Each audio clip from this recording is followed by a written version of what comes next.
পাঁশকুড়ার দেখতেই পাচ্ছেন সমাজসেবী সংগঠন দীর্ঘদিন ধরে এই পাঁশকুড়া ফুটওভার ব্রিজের সমস্ত এই যে পানের পিক থেকে ময়লা পরিষ্কার করে যাচ্ছে, কিন্তু আমরা দেখতে পাচ্ছি পরিষ্কার করে গেলেও এনারা কিন্তু দুজনেই মাস্টারমশাই এবং এই এলাকার বিশিষ্ট শিক্ষাবিদ বলতে পারে, বিভিন্ন সমাজসেবী সংগঠনের সঙ্গে যুক্ত।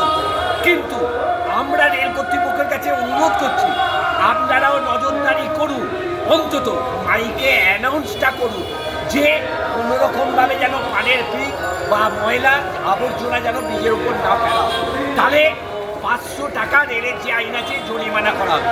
আমরা রেল কর্তৃপক্ষের কাছে এইটুকুনি অনুরোধ করছি, আমরা যেমন প্রতিনিয়ত পরিষ্কার করে যাচ্ছি, সেহেতু এই অ্যানাউন্সটা যদি করা যায় তাহলে কিন্তু অনেকটা কমবে। তাহলে আমাদের এইভাবে প্রতিনিয়ত করা আর হবে না, করতে হবে।